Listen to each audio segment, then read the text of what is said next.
Yo, what's up guys, Jerome here. Today we're talking the biggest winners and losers of Phase 2 of Season of Discovery. Blizzard has really done a lot to rebalance the game in Phase 2, reinventing the wheel in some ways. There are tons of exciting changes in Phase 2, things like professions, PvP, items, class balancing. But for every winner in the game, there are some big losers as well, things that have gotten completely overlooked. So without further ado, let's get right into the biggest winners and the biggest losers of Phase 2. We'll be starting with class balance and the DPS ranking winners and the losers as well. Then we'll move into the big changes in the balance of power of professions and why a lot of people are swapping.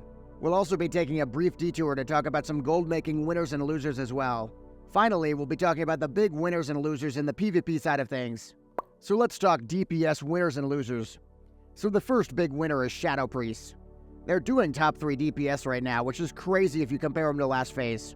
Your mana management went from a weakness to a huge perk with the new Shadow Form mana reduction on spells. You've got Shadow Fiend, you've got Dispersion, the mana is incredible. Meanwhile, your abilities like Mind Blast and Mind Spike and Void Plague all hit like absolute trucks. And then you even have the flexibility to use Vampiric Embrace, which is nearly enough healing to replace a second healer. They aren't the one-shot machines in PvP they were last week, but Shadow Priest went from a meme to one of the most desirable rating and PvP specs in the game.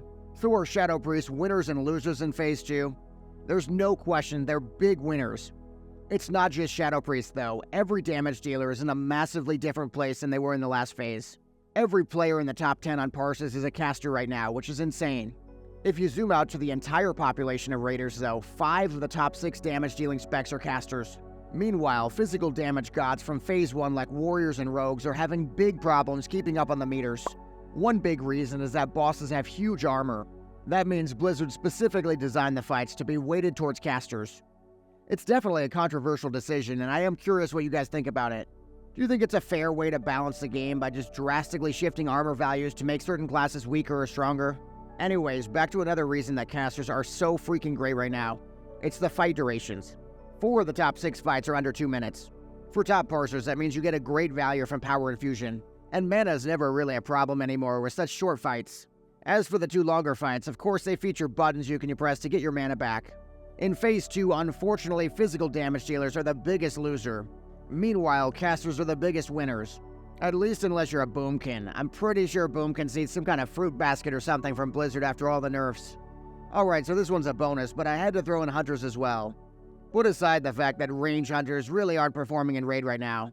I mean, hunters can solo Scarlet Monastery, they can solo Alderman, they can even solo Gnomeregan Trash faster and easier than anybody else. On top of that, they can solo any mob in the game for items like Gut Ripper. That's not even mentioning how great melee hunters are in raids either. They're topping the meters mostly just spamming Raptor Strike. We routinely bring 2 melee hunters to our groups, and I really wouldn't be surprised if people don't start sacking more. If you switch over to PvP, things are looking even better. Smart hunters using frost traps with entrapment can make the game feel borderline unplayable. And I've been actively dreading seeing a melee hunter near my priest in Blood Moon. I consistently die to them in like 3 hits. So are hunters winners and losers in Phase 2? I'd say they're definite winners. We've talked DPS, let's talk healers now. Healers kind of feel broken in Phase 2 right now, but not in a good way. There are a lot of memes, for example, about how Wild Growth is the only healing ability for druids. It's not entirely true, but it does kind of speak to Blizzard's inability to balance healers right now. There are things like the fact that the Earthshield rune hasn't been working properly for like 3 weeks, and there's just the way the game actually plays right now with so much burst, especially in PvP. The very slow and hard-casted healers from classes like Shamans and Paladins just really don't work in the Blood Moon event. For one thing, mages could just instantly counterspell you because the damage is always so high and you've got to cast with every global cooldown. It's also extremely easy to get on top of healers and cause all sorts of pushback and interrupts. It's gotten to the point where I see people paying for priests for Gnomeregan and even Blood Moon. Forget about GDKPs, just make 10 priests and you'll rake in the gold. Alright, so let's talk about professions next. So engineering was a must-have in all phases of Classic for like 20 years. Due to some unexpected last-minute changes though, engineering's way different than it was expected to be. The decision to save Goblin and Gnomish engineering until Phase 3 means we don't have key abilities like Goblin Sapper Charge. Instead, we have to rely on clunky and frustrating Goblin landmines. And there's also the underwhelming, not very exciting radiation bombs you can unlock from the Epic Helmet questline. At the same time, Blizzard has added some new exclusive consumes to Enchanting and Alchemy. Most sims for classes like Hunters and Rogues are recommending your helmet profession like Leatherworking and then Enchanting as well. That's because Enchanting gives you a sigil with 20 attack power and 20 spell power. Meanwhile, the Irradiated Rejuvenation Potion is my dream for healers. It gives me extra mana and spell power with a separate cooldown to mana pots. Unfortunately in Phase 2, Engineering is a big loser. Okay, let's talk gold next. We've got to talk Warlock Summoners, we've got to talk Mage Portal Sellers. First, Warlocks get infinite shards to sell summons forever. Meanwhile, they've basically doubled or tripled their prices up to 2 to 3 gold per summon. Alliance Summoners with SM are making hundreds of gold. As for Mages, they can actually teleport to your sleeping bag. Then they can easily portal you to a major city. I feel like I spend half my game traveling, so these guys are just raking in the dough. On top of that, Mages complain so much that they can actually make 20 waters per cast now. And it's the actual Abyss water, unlike in the last phase. So for gold making, Warlocks and Mages are loving this phase as huge winners.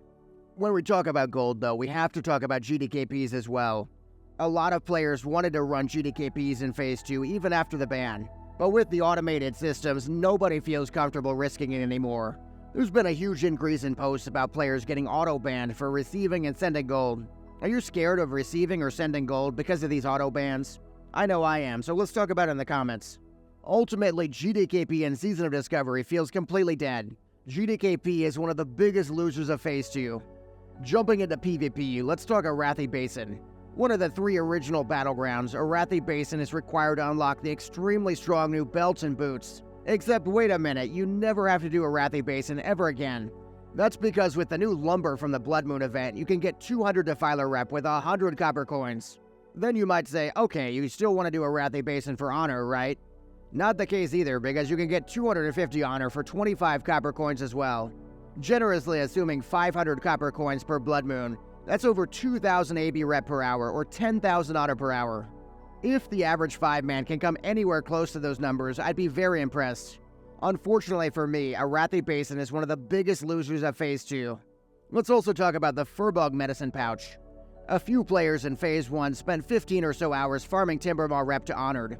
That allowed them to get the Furbog medicine pouch, which is an offhand weapon. At the time, it felt kind of like a questionable idea to do.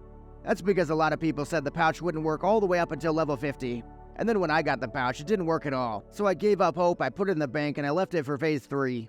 Except when Phase 2 hit, the Furbog medicine pouch just mysteriously started working. So now there's an available offhand with 10 stamina and 1,000 health regen over 10 seconds. The only catch is that you have to spend about 10 hours farming Furbogs. It would actually take you way less time to just subscribe to this channel instead. I mean, come on, what are you waiting for? As for the medicine pouch, it's a huge winner this phase. As for the biggest loser of the phase, I would say that's Mechanier Thermoplug. Thermoplug had all these lofty ambitions and ideas to rule Gnomeregan. And now, unfortunately, he's just being destroyed every day by thousands of adventurers. If you haven't destroyed Thermoplug yet, though, you've got to check out my Gnomeregan guide.